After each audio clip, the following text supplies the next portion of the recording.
It's another glorious day with freedom and sanity and exile. But we're coming back to you from a pirated location from Reelsville.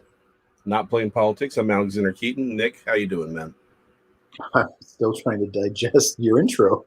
I think that's fantastic. We are pirate radio here, broadcasting from the lurks of the sultry abyss. Exactly. We're in international waters where freedom and liberty still exist. So we're going to try and make this one a little short because the meat puppet will be giving a statement to about 200 people later this evening. And those are the people actually in the office. Everyone else, nobody really cares. So we're going to end a little early so y'all can go watch it live on your preferred station. I'm going to watch it with Crowder because I could not do that. I couldn't listen to the president sober, to be honest. So I think I'd rather listen to somebody, be somewhat entertaining. I have to work anyway, so may not want to suffer too much. Nick, will you be watching? Yeah, I'm going to probably tune in if I can and watch them. Yeah, I'm interested to see what is brought out. As we were talking about in pre-production, I got my second COVID shot yesterday, and I mean, I just got wiped out. The first one wasn't that bad at all, and I'm not in any way trying to discourage anyone if they choose to get their shot. The first one, I had a really sore arm, and that was about it. I felt a little bit of a malaise for a little bit, and then that kind of went away quickly. This one last night was rough. I got the shot just after noon, just around 1, and within about 10, 12 hours, like they said, it kicked in, and man, it was chills and fever, and I'm taking a hot shower, and I'm trying to drink water, and it was a little 12-hour bug. Which again, of course, they say that's the indication and confirmation that your immune system is working. So way to go, leukocytes. But congratulations, yeah. You paid to get yourself sick. Yeah, no, I'm just I'm. You can do that for free, right? Just go find somebody who's sick, lick them. Yeah, there you go. Just building up your immunities, right? No, exactly. So I'll be honest, I'm kind of laying low, and I may check it out. I think it's important, to know about it. I've seen some reports about what the president is supposed to be talking about, so we'll see what happens. But I do think having tonight's show be a bit shorter will be good, so people can have that opportunity if they should still elect. Yeah, no, absolutely. So we entitled this one "The Votes Are In" because there are two things, sort of newsworthy items that occurred over the last week that I think are really sort of indicative of larger movements. First, the Oscars, right? Lowest ratings basically ever, right? This is like it was a greater than 50% drop from last year. 58% drop. That's insane. You couple that with the census information coming out, California, New York, they're losing seats. Blue states are losing seats. Red states are gaining seats. Texas is getting 2. Florida got 1. In fact, there were a lot of people who thought Florida would be getting 2 as well. But what that's indicative of is people fleeing these hard blue states to go to red and even purple states where they're much more properly managed, where you don't have this woke ideology going on, just people literally destroying their economies. So people are they're paying, or they're voting with their feet. They're not they're voting with what they watch, what they buy. Is this a positive change, or is this a positive thing that we're seeing, that the people are actually doing things, or is this just the way things are, and the real reason for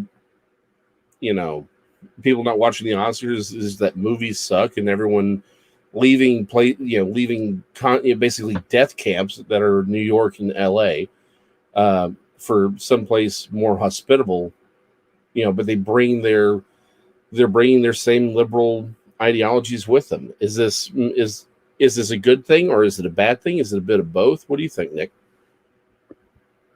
Well, I mean, I think we need to track and see what the data tells us eventually, but I think it's probably limited to think that it's exclusively one political spectrum is moving. If you really want to kind of play devil's advocate on it, I would say more blue states have state-dependent programs where many would probably, in certain socioeconomic statuses, would probably be more dependent on the state and would require that they couldn't move. That would restrict their movement, so that those moving have the means to do it. They have the financial means, they have the transportation needs, they have the context, whatever you may call it. I think we're going to have to wait and see. I mean, obviously, on one side, you could say, well, it's just all the blue states are fleeing people and trying to flip all these states. Well, I mean, there are people out there with big businesses that understand the tax rates and understand what these things are and don't look at politics as the entertainment world that we've turned it into. And they can, vote behind that booth in privacy. So I think a lot of them, I think it may be a split of both. I don't presume to know the percentage yet of which one, but I will tell you, I do believe that that is, it's interesting to see how people are now using politics as a reason to move, as opposed to job opportunity, which could be the reason that's underlying it. But I think it's a fascinating element. This is not my idea. I remember Shapiro a while back talking about the concept that the red states would get progressively redder and blue states progressively bluer. We'll see. What I think is interesting to see is what we were talking also about in pre-production, tangentially, with regard to the pendulum of things. When you see government overreach as it's happening, and the answer to big government, I mean, I remember, I'm old enough to remember when they said the era of big government is over. Yeah, that was a blown call.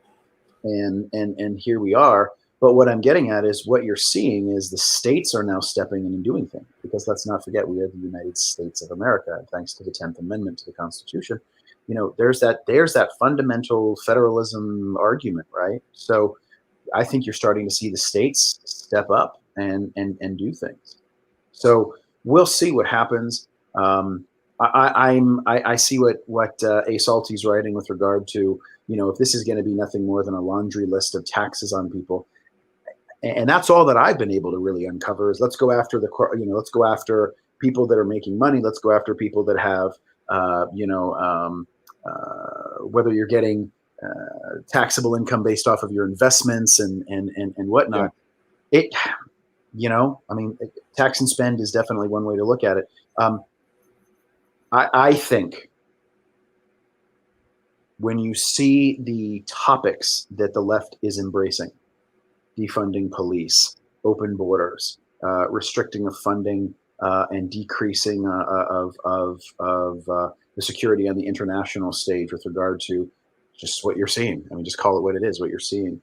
The blunders that are taking place with Iran, the blunders that are taking place with Mexico, just what you're seeing. I think that pendulum swings back. I think the Republicans take the House back. The question is, can they hold a sure footing in the Senate? And I don't know. But if you can hold it in the House, you can stop enough of the other things to prevent the bleeding. And then again, by 2024, is Biden a viable option?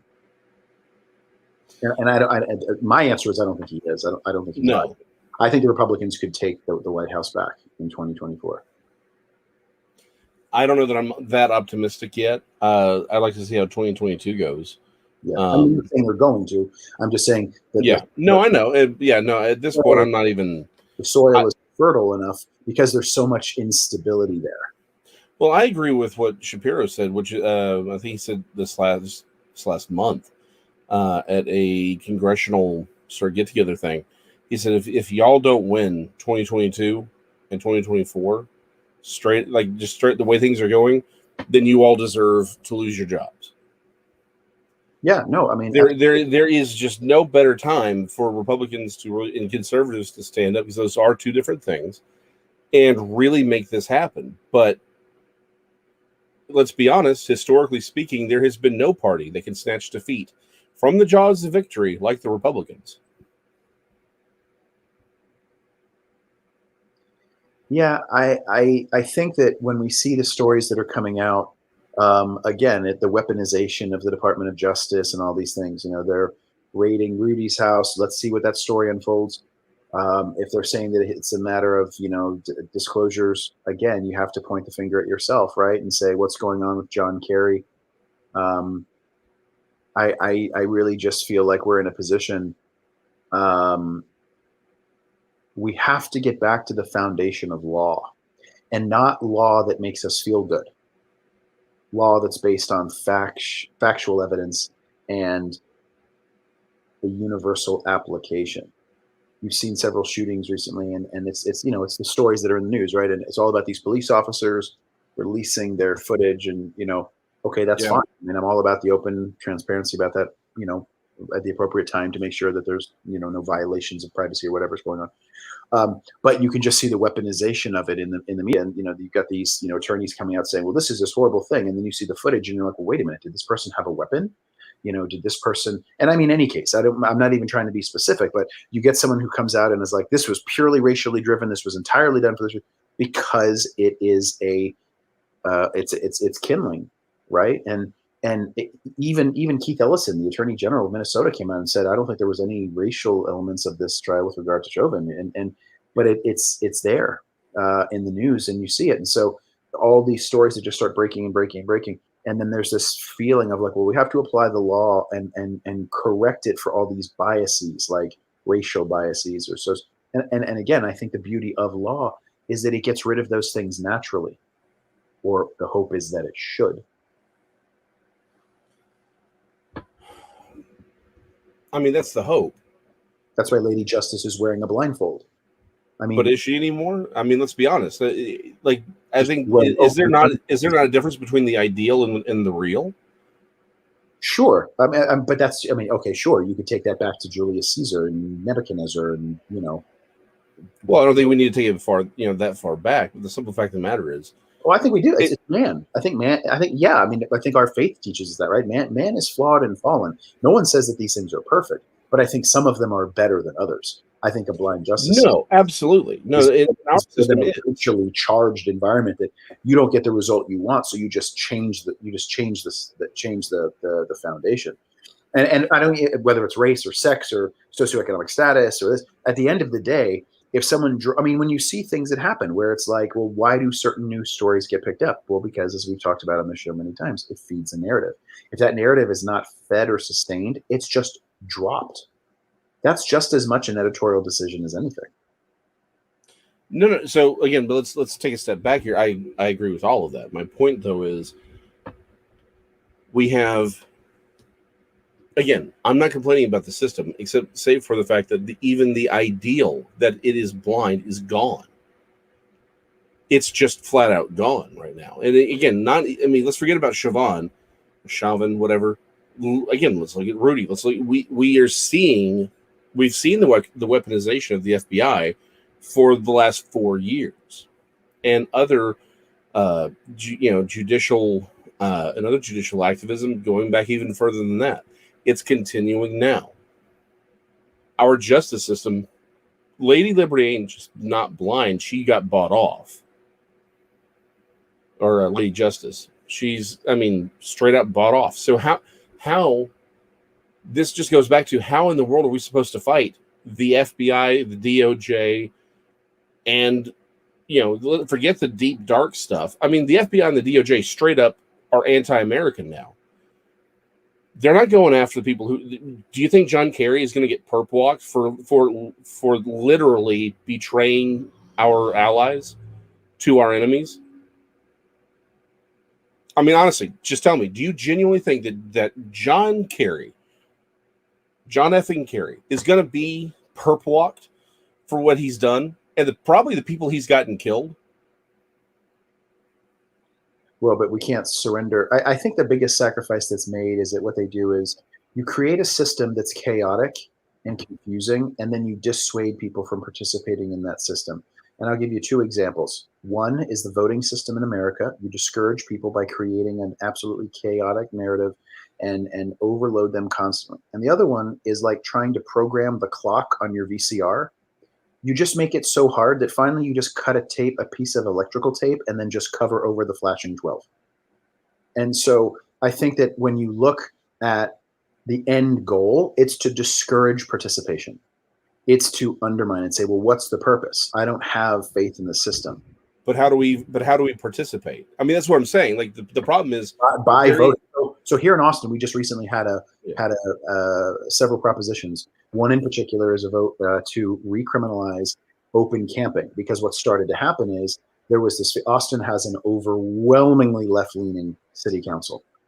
In fact, I believe there's 13 Democrats on the seats, and it's a position that if you try to vote against it, or the exact number might be between 10 and 13. If you want to see what's going on, you could see the amount of fear that people are seeing with regard to this, because what they've noticed is, and I noticed when I was standing in line, a lot of the people that were voting were older, which would lend itself to thinking mostly that they could be more conservative. And you could see coming out in the news that people were pushing these narratives like, oh, you better get out and vote, because even the mayor put out, it's overwhelmingly Republican turnout so far in early voting, because people want to get rid of this open camping, and for multiple reasons: for safety, for health, for law enforcement, for COVID, for all different reasons. No one is saying that let's bag on poor homeless people that are out there, not at all. But we're saying having people that literally are just walking around near highways is incredibly dangerous. The environment is not safe. I've had friends that have personally been in situations that they were chased or spit on, and it's not something. And again, this is not punish poor people, but it's, hey, Austin made a decision and it did not have the intended consequences that it had. So we're going to fix it. We're going to change it. So I think you get involved. What we've said about this show, every time we ask questions, it all comes back to the same answer. We do anything we can. There's a great show that I watch. I'm going to advocate everybody go watch it, whether you're Catholic or not. Guess what? It doesn't matter. It's all about love and positivity. Check out Father Mike Schmitz on Ascension Presents. And one of the things he talks about is obviously much more relation to maintaining your spiritual health, but it applies to this as well, I think. And it says, just because you can't do everything doesn't mean you can't do anything. So for me personally, we talked about our homework assignments on here. And I don't say this to brag, but I say it because it's important. I wanted to vote in this little proposition here in Austin. And, does it pass? Is the measure accepted? We'll see. We'll see. But get involved there. Go to city council meetings. Go to town hall meetings. Run for office. I see you guys lighting up this screen. You've all got great ideas. You're all engaged, intelligent people. Go get involved. Could you imagine to see a sign? I saw, I believe, a salty one wrote Keaton Bradshaw in 24. First off, would be Bradshaw Keaton. But the point that we're getting at, so, it absolutely would. I am far too attractive to be on the. You need to do ribbon cuttings. I need to sit down with the Ayatollah and be like, hey, check it out. Here's the situation. Good guys win, bad guys lose. No, but I mean, I see you guys out there, and I'm going to rip off a salty one's great idea. Could you imagine running on a ticket of, Ginger Snap D Knuckle? I mean, I'd vote for that ticket right there. Some of you out there, I mean, all of you guys, you've got good thoughts, ideas. You've got the courage, confidence, and dedication that you come to our little show. So I want to turn the light back on you guys and say, I hope you're out there voting. I was amazed. I went out in the middle of the day, on a weekday, and the line, well, now some of it was COVID, but the line wrapped around the side of the building. I couldn't believe that. So we get involved. I think the reason that we say, well, I don't understand how we can do anything. There's one thing that the left does very well. They vote in lockstep, and they vote in numbers. Now, we can have any talk you want about the validity, the integrity, the irregularities. I acknowledge all of that. I'm simply saying they come out. And there were a couple people even electioneering when I was there. You could see them. They would drive by with signs. One person drove by blaring a song called F Donald Trump and just play it out loud. And, okay. And I remember thinking, like, it really is like a dependency. It's like an addiction. They have to have this mentality of hating Donald Trump and having this. I mean, I guess it was also designed to be some type of rebellious nature, and I guess I understand that. But I mean, get out and vote. That's where the differences are. Run for those offices, all of them. taxes. I mean, you look at these people that hold these jobs, like what makes them so qualified? Oh, it's clearly established that they just aren't really qualified for it, Right. So, except for the fact so that they showed up. In fact, that was actually one of the things that someone had. I was listening to Tim Pool yesterday. They were talking to a use of force expert. That's one of the saddest things I think I've ever heard was when they said these prosecutors that they run, most of them, like, they only take a couple grand worth of advertising to get elected. It's like, Soros can drop 50 grand on a major city, give it, put that 50 grand into the attorney, and boom, you've got yourself an attorney. You basically won, because the right does not really organize properly. We just don't. We kind of need to go back a little bit to the old days when there were people with cigars and mustaches twirling, being like, okay, who are we going to put up? Because like right now, I'm going to vote on Saturday. We've got like 150 different Republicans running for my district, and then we have a bunch of Democrats also, because our representative died. Congressman Wright passed away, so his wife is running, or his widow is running, as well as a bunch of people. One I know personally, who worked for the Trump administration. That's who I'm voting for. I know his dad. Have known him for years. But it's like there's a bunch of people running. It's like, this is insane. We need to get better organized. Well, you don't see this kind of chaos in and around the Democrats. We got it, but I guess that only happens if, as you say, we actually participate. We get in there. We make ourselves heard. well, I think something I've noticed is that Republicans are very good at working within the confines of a rule-based paradigm. Republicans are very good at working within the confines of a system. The Democrats know how to work by blowing the system up. They know how to work from outside of the system and not be limited by it. I mean, look at the language that they use.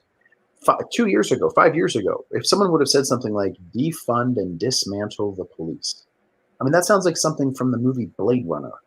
Like, it doesn't even sound right. But for right now, what can we do? We can overload them by voting more. By getting the lower, our government is designed, as you once said a long time ago, very, very mindfully. Our government is designed to be locally driven. How much does Nancy Pelosi really impact your day to day? But I'm willing to bet your local representatives do. We've talked about it on the show 100 times. Your school board representatives, schools that are pushing critical race theory, schools that are pushing, mask mandates and open and close. I mean, again, wherever you stand on those issues are where you stand. But the point that I'm getting at is those are the things that you can engage with, and you don't need to be elected to do it. The reason that the left has their foothold where they do is because they view government as the channel to dictate freedom. And what I would look at is freedom, rights, authority. They look at it as the channel to govern and to be governed, whether you want to say it's an authoritarian perspective on them or not. All I'm saying is they have seen that channel. I think many of us, I think those in the world who view their faith as a central focus, or their family, or just their independent liberties as the focus of how they want to live their lives, we don't look to government to validate that at all. If they outlawed Christianity tomorrow, I wouldn't stop being a Christian. If they outlawed, whatever XYZ factor, I don't look to the government for that to tell me what to do.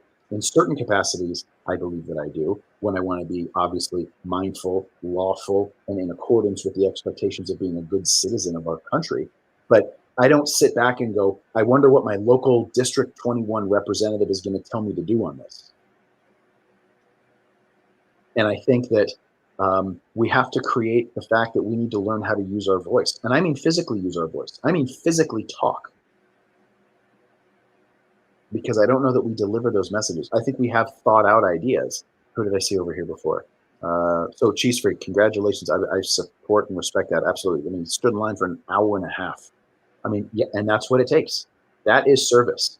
I have many friends that are service members, and I love, admire, and respect each one of them. And it's so funny because if you say to them, any of them, oh, thank you for your service, they're very humbled and they always accept it. But when you talk to them about it offline, just kind of privately, there's never this expectation, there's never this thought, because it's just what they want to do. To me, you can serve your country by paying your taxes on time, by voting, by standing in line for an hour and a half. That's patriotism in action. I'm going to throw a question out there. We talked about this last week during pre-production, maybe post-production. We talked about asking everybody out there, how many of you, if you can, I'm not calling you out, how many of you out there know who your representative is and know what your district is when you vote? And I don't ask that to call anybody out. I ask it because I'm checking mine at times. You know, who is my state senator? Who is my state representative? Who is my representative on the U.S. side? I have Chip Roy as my representative where I live, and so you know, you want. Yeah, mine's kind of in flux right now. Yeah, and I mean, and that's what you want to do. But you know, like you said earlier about this, the personnel and the manpower that we've got coming around the country with regard to redesignating seats. We've got 2 new representatives that are going to come from Texas. Those are 2 opportunities. They are. And we got opportunities in Florida and a few other places as well. So I mean, there's reason to be. Let me phrase this. I think there's opportunity to be optimistic. I won't say reason, but I think there's opportunity to be optimistic. But I think the optimism only works if we actually, you know, we got to buckle down and do it. We got to be as aggressive as my little dog over there barking at the. This is what a live broadcast does, ladies and gentlemen. She is a fired up little conservative dog. And I want to give a quick shout out here to Titan. I hope I'm reading that correctly. Is Vote Tammany, like the old Tammany Hall days, and you know, where some of the early Roosevelts had some of their roots in some of the days of you know, Irish immigrants and whatnot. You know, being in that environment and some of the tempestuous political landscapes of such a time of Tammany Hall. That's a great reference. But yeah, the reason I say it is guys, if you're out there and you know your reps and you're doing stuff, write to them, engage them. I mean, cheese freaks out there. I mean, an hour and a half, that's what you can do. Write people, let them know.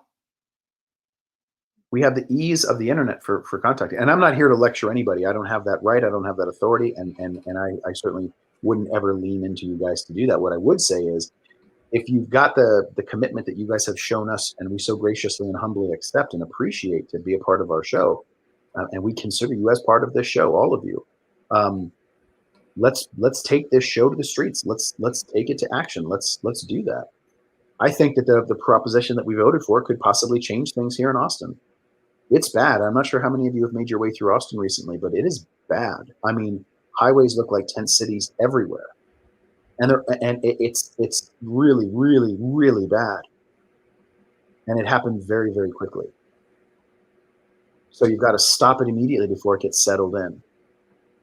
And I think just, you know, we were going to do kind of a rapid fire, so I don't want to just lean on that. But I mean, I appreciate what you guys are out there doing. I want to say this. I do want to go back to something that Salty said about you know, is it just going to be you know, an hour and a half long? This is why raising your taxes is good, and you should love me for doing it. What are you expecting to hear, Alex? From the meat puppet? Honestly? I mean, I don't want to refer to him just out of respect for the office, but yes. Well, no, let's be honest. He's not really the president. He's the guy signing paperwork half the time, but he's not really the president. The president's really whoever's behind Obama. It was because Obama was the empty suit everyone claimed Bush was.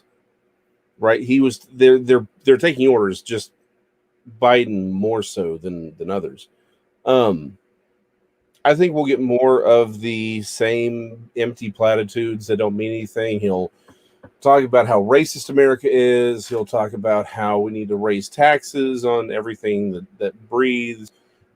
I'm just wondering, at what point does he go off script and just start acting like he's trying to order the blue plate special? I mean, I honestly, other than what Luby's has for dinner tonight, what do you think? I mean, do you think we're going to get some conversation with regard to, hey guys, the border's on fire. Hey guys, no, not in the least. That's what I'm saying. Like, we'll get platitudes, we'll get racist America, we need to tax it. You know, the rich need to pay their fair share. He's not. There's no way he talks about the border, except to say that he's got it under control and he's not as evil as, you know. I think the theme is, I'm cleaning up Trump's mess. That's it. That's all he's going to say. I don't think he's going to talk about the border. I don't think he wants to. I don't think he'd even. I don't. In fact, I think that'd be the worst idea ever for him to talk about it. He's going to talk about the vaccine rollout, which he blew anyway. He's going to talk about the vaccine rollout. He's going to talk about getting America back to work. He's going to talk about all the money that he's going to spend. Again, people, we can stop saying that our grandchildren and great grandchildren are going to pay for this, because they're not. There's no way. At some point, the economy is going to disappear. It's just going to collapse straight up. We're going to, unless something dramatic happens, we're going to Weimar Republic this thing. That's what's going to happen. That's why it's so important that, Republicans, take back the House, and even though they're going to try to push these things through. Oh, I don't think we even have to. I don't think we got 2 years for that. The amount of money we are talking about, $10 trillion this year alone.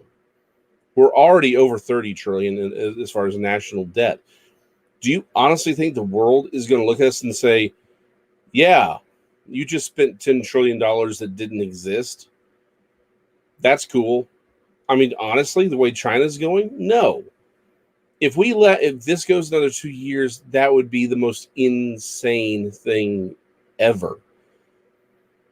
There's no way we do this. The levels he's talking about, that's not possible. At some point, someone's going to call this bluff, and we are going to lose hard.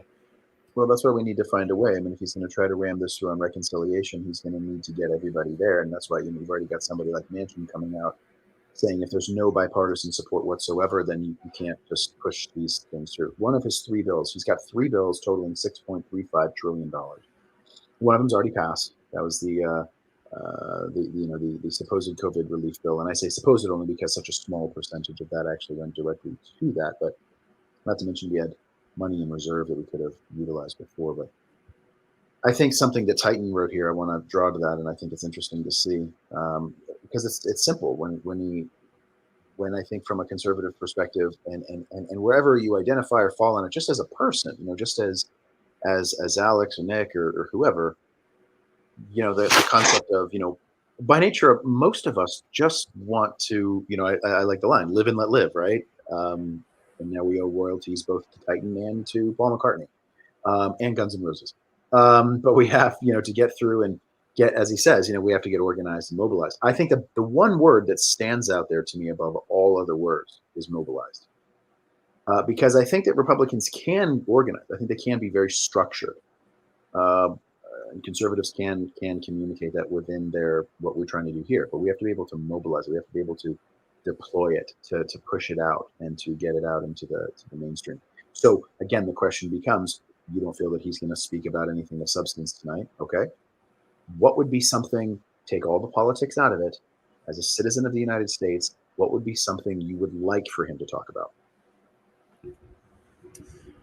I would like to I mean, as a citizen of the United States, I would really prefer him to talk about him and his entire administration stepping down for war crimes and crimes against the nation, and for the last 30 years of his political career, creating generational poverty, destroying of schools in black neighborhoods, and destruction of the black family. Okay, I was thinking about maybe a new color for Air Force One. Well, hold on. If we're going to do that, then I would like to see maybe something in teal, maybe chartreuse. Like everywhere it shows up, you've got hydraulics on Air Force One. Could you imagine that, like pulling up to the gate and it's just like bumping up and down? That would be fantastic. With the lights, like those ground running lights that are underneath. Exactly, with big like, fuzzy dice. Yeah, exactly. Anyway, no, and here's the thing. What I would like to hear is, this is how we are trying to reach out. This is what we want, and this is where I'd like for us to all meet in the middle. Can we come to these agreements? Because he's seen, and the only way that he's ever going to reach out, I believe, is if he loses majorities. He has to. It's the only way that he'll reach out. I just feel that he's a placeholder, and I don't say that dismissively and disrespectfully of the office, but I just feel that he's a placeholder, and I think 2024 is where that recalibration comes in, and I just don't think Kamala Harris has national appeal. Kamala Harris doesn't appeal to Kamala Harris. Forget national appeal. Literally, we're talking about someone who got 0% of the votes in the primary. She bailed before she could even be voted on. Yeah. She doesn't even have, I mean, forget national appeal. No, like literally no one likes her, which makes her choice all, or her them choosing her all the more interesting from from a lot of different angles. But again, here's my problem. In 4 years, is it even possible? Is it even feasible that we'll be able to, that will do you okay? Let me try this again. I'm getting too far ahead. Well, I believe there will be 20. I'm not even, you know what? No, I don't even know that there will be 2022 elections. Do you honestly think that Biden's going to let it get that far? Or whoever's behind Biden is going to let us actually have real elections in 2022? Do you think he's going to come up with another disaster to make certain, just to make certain that this doesn't happen again? Well, I want us to be careful. And I'm not trying to call you out personally, but the mentality, I want us to be very careful that we don't turn into the screaming at the sky, DTS, Trump deranged, or TDS, Trump derangement syndrome of, I don't think Joe Biden has the capacity, the capability, or the authority to interfere with having a free and focused election in 2022. I don't think there's a thing in the world that they're going to do. No. Oh, hold on. Biden, no. Again, Biden's along for the ride. He's not the power here. It's the people behind Biden. And I think they're probably the people behind Obama, too. Again, I think Obama was absolutely the empty suit that everyone thought Bush was. But I go back to, we don't really know that we had free and fair elections last time. What makes us think we're going to get them in 2022 or 2024? Well, we did it. The horse had already left the barn, but there have been several state election integrity bills and movements coming along that way. And again, we have to show up in mass numbers. We have to vote, and I think that we can. And I think that it is important that we don't disengage from the process, because that's, again, the other team wins by getting you to surrender, and not surrender by being beaten. Surrender by not engaging. And I think it's crucially important that we don't cede any of that ground. And I don't want to use, battlefield assessments, but or assessments, similes and metaphors. I'm just saying we cannot surrender the responsibility and the right and the privilege of being an active member of a knowledgeable citizenry in our country. We have to. We have to engage. And if we don't, that's how. I mean, it's the old saying, evil prevails when good men do nothing. And I just don't see that as something that we can ever do. Yes, I believe the election in 2022 will happen, and I believe it's important for people to engage as thoroughly as they can. So you guys get out there and go stand next to Cheese Freak for an hour and a half and have a great conversation and put those ballots in, because that is what it takes. So I completely agree. Again, part of my job is to play devil's advocate here. But I will say this, on being honest here. Again, I do think that we can do this. I think it's just going to take time. The problem is, I don't know how much time we have left before, things get really, really bad. So we may have to just suck this up, and just realize that we didn't dig ourselves into this hole overnight. We're not going to dig our way out of it overnight either. We got a lot of work to do. We're hoping to do some things here in the near future that may help us dig out of that hole a little bit faster. But we'll talk about that on another day. But my real fear is legitimately the FBI and DOJ. Barr, under Trump, we had William Barr. Nothing happened.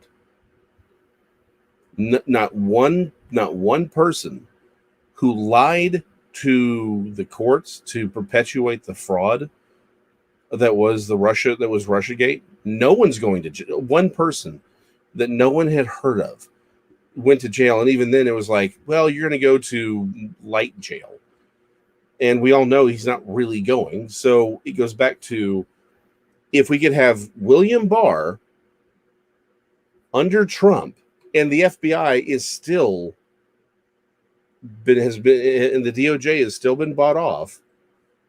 How do we get that part back? Even if let's say we all go out there, we're all spending 4 hours a day, every election to to vote for the right people. Let's say we're going to make these videos. Everyone shares those videos. We make the arguments. We do phone calls. We do everything we're supposed to do. But if at the end of the day, the Supreme Court won't stand up for us, the FBI won't stand up for us, and the DOJ won't stand up, how do we win? What's the next step? How do we fix that problem? Well, I think that's where we need to, when we were talking about earlier, I think we need to get creative in our assessments of how to engage new channels, and not maybe just going back to all the old channels that we've always had, maybe creating new channels. I don't presume to necessarily know what those may be right now, but creating those new channels. I mean, again, this is what mobilization may be looking like, that we create a new method of getting out there. Was it Titan? Yeah, Titan thinks he's talking about, looking at the ways to explore our media and tech platforms. Let's do that. Again, you've got Daily Wire with their platforms. You've got guys like, O'Keefe over at Veritas. You've got people like Crowder. You've got people doing that. I mean, you just saw Joe Rogan take on the president of the United States with regard to inoculations. You may have seen the story that he came out and said, look, if you're a healthy young person, you don't really, the vaccine. He wasn't advocating that they go and get it. And there was this blowback. This is an MMA fighter who used to be, by the way, the host of freaking Fear Factory. And the president of the United States' administration had to directly address this. So, I mean, yeah, those channels work. Let's go out and again, let's be creative. It is not in our DNA as people, I don't think. And I'm not trying to identify one group ahead of another. I'm saying I believe there are certain people who look to working within a context. I'll give you an example. You knew me in school. I think, and I did. It was many years ago, because we're very old now. I mean, speak for yourself, buddy. But what I would say is, between the two of us, I think you were the much better student. I think you were a more actively engaged, studious student. I think you were a much more research-based and reading and drawn to the material, and you were a student. I think I was trying to understand how the process of school worked. I wanted to understand. We had to talk about this before, like how, I mean, I'm certainly, as you guys can tell, I'm not one being shy to want to engage. So when I was in the classroom, I would want to engage, which, after having become a teacher myself and teaching college, it's certainly something that I think the good Lord was definitely letting me shine a mirror myself, but with my students, who were amazing. But what I'm getting at is, it's that example of being able to create and understand how a system works. I think I knew how to go to school. I knew how to take a class. I'll word it like this. I learned the parameters of doing well for a grade in a class. You would walk out of a class, maybe not wholly dedicated to the grade. You always did very well. But that wasn't, I think, your sole motivating factor. You wanted to take classes that you were engaged by, that you were challenged by, and that you could learn something from. And I think that we can find channels here that maybe, instead of staying within the same parameters, well, I hope this person comes down to talk to us at Congress. No, you create a media campaign to make sure that they come down. You find other tactics, other ways. And I think developing a tech platform and a communication platform is absolutely critical. I'll give you guys a perfect example. I wasn't in line for an hour and a half. Again, I tip my hat to you guys. But when I was in line, I was doing a lot of research. In fact, I even reached out to you about it. We talked about it. But I was reading and trying to do stuff and keep up with it. And do you know how difficult it was to try to find sites that were like talking about the points that weren't all just heavily, leaning in one direction? So people read, I'm doing air quotes, air bunnies, if you guys you can't see it. But did you just say air bunnies? Yeah, I had a friend of mine tell me that. I thought it was the best thing I've ever heard. I can't unhear that now. The funniest thing is that if she's listening, she's a hard-charging naval officer who was deployed to Afghanistan. And she's all of about 5'2", weighs 100 pounds soaking wet, but was out there with her full Kevlar gear and a 9mm strapped to her side. And she talks about air bunnies. And I'm like, you know what? I'm going to let it. I'll allow it. Because she's just a rock star. But anyway, the reason I say that is because you see these news outlets, air bunnies, and everything was, well, why we support this. And it was all in lockstep with one direction, pretty much. And so, where is the conservative representation? Where is the opposite perspective? So that's why I think that we need to get in there. And I'm telling you, I've seen it no more than seeing it at the local level. That's where that engagement is. So long-term strategic goals, communication channels, technology channels, running for office, getting you guys out there, go for it. Absolutely. Engage your churches, engage your families, engage your friends. Absolutely. Shorter term goals, kind of stuff we can do right now. Learn who your elected officials are. Write to them. Talk to them. Tell them what it is that you're hoping for them to do. Here in Texas, they're talking about, the governor just said that he was going to sign, if it ever made its way to his desk, he would sign a bill enforcing constitutional concealed carry. If that's important to you, call your representatives. Call them now. Talk to them. Yeah. Tell them that's important to you. And keep calling them. Well, and I think this is the other part, right? This goes back to the idea of, why does local politics matter? If we can let's get in there, let's find your local Republican Party for your county, get to know everybody. There's no reason why we as individuals can't educate ourselves about what's coming up, who's coming up, be a part of that, like you said, be a part of that process, and hand out, like, hey, these are the things that are coming up. This is my opinion on them. They can't stop you from giving your opinion on things, and as long as you aren't, again, there are rules, there are laws. That's why the Republican Party exists. Ask those questions, and as long as you're acting in your own as an individual, you can make those changes. Get the things to apply to your local politicians first.